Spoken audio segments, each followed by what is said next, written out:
Say what needs to be said. It's your host, Asante, Mr. Pick Six Samuel. Week 12 started on a national holiday, Thanksgiving, the day to give thanks and be thankful. Detroit came into this game leading the series 1-0 against the Green Bay Packers. This game didn't go exactly as expected for Jared Goff and the Lions, giving away 2 fumbles to the Packers in the first quarter. Jordan Love stole the show with another impressive performance, extending their chances for the playoffs. Now, if Green Bay's defense can continue to improve down the stretch, they can make a strong push for the playoffs with the development of Jordan Love. Because this time of the year, it is important to play good football and keep that momentum heading into the playoffs. Now, Detroit is a much better team compared to last year, but won't be a threat in the playoffs this year. For this next game, we're headed to Dallas, the Cowboys versus the Washington Commanders. And let's just say the Commanders are ready to eat Thanksgiving dinner and not ready to play professional football,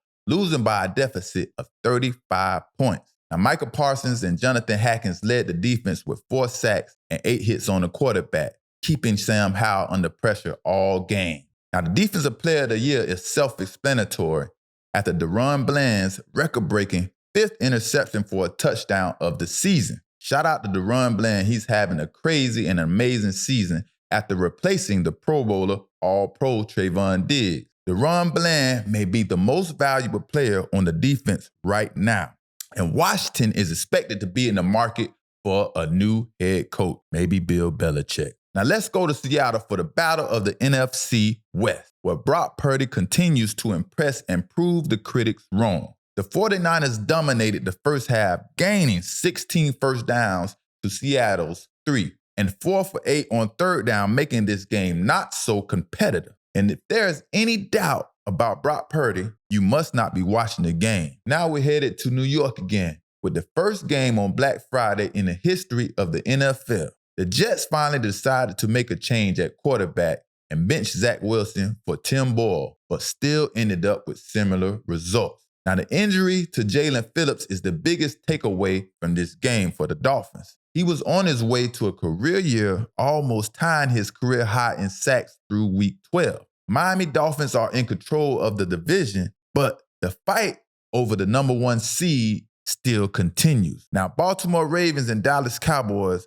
are only 2 teams left on the schedule that I can see stopping the Dolphins from their goals and the number 1 seed. Now we're headed to Houston, where the number 1 draft picks battle for the number 1 spot in the AFC South, and they did not disappoint. Trevor Lawrence is starting to look like the quarterback we expected him to be coming out of Clemson, but CJ Stroud was more impressive at quarterback. Yes, he lost on his last play after a failed 58-yard field goal attempt. The Jaguars retained their number 1 spot in the division, but Houston is still in the hunt for a wild card spot. And looking at the rest of the schedule, a wild card spot doesn't seem too far-fetched for this Houston Texans team with new head coach DeMeco Ryans. Now, the Saints battled the Falcons in Atlanta for the number 1 spot in the NFC South and blew a great opportunity. Derek Carr and his offense kicked 15 points worth of field goals, unable to score any touchdown. The interception to Jesse Bates for 92 yards set the tempo for the Falcons, and they were able to make just enough plays to win this game. Nothing too special. And the only way you lose to the Falcons is basically beating yourself. With the Ravens in control of the AFC North, Cincinnati was already on the outside looking into the playoffs. But after the loss and Joe Burrow's already out, they can basically forget about it. Now, Pittsburgh can be a good candidate for a wild card team, basically because the remainder of the schedule is very winnable in my eyes. But I see the Steelers face the Baltimore Ravens on January 7th, but that may not be a serious game, so it may not make a difference. Now in New York, where the New York Giants host the New England Patriots, and to everyone's surprise, Mac Jones gets the start at quarterback.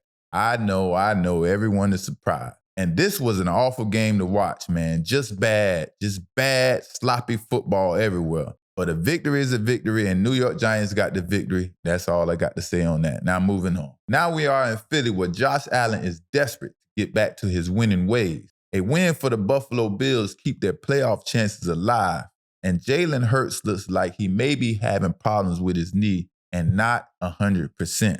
But Philadelphia continues to have a solid grip on the number 1 seed, and December 3rd will tell us a lot about that number 1 seed when the Philadelphia Eagles faces the 49ers. But for Philly, they need to fix their problems on third down and their problems in the secondary, or it won't be long before these problems catch up with them. Now in Cleveland Browns. Cleveland Browns may have the worst luck in the AFC North Division. They have a really good football team, but Deshaun Watson is the missing piece and he is out for the season, and this hurts their chances to be a contender in the National Football League. Now for the Broncos, things are starting to click, but of course, it's a little too late. That's all I got to say. I'm Mr. Pick 6, and that's week 12, and we are out.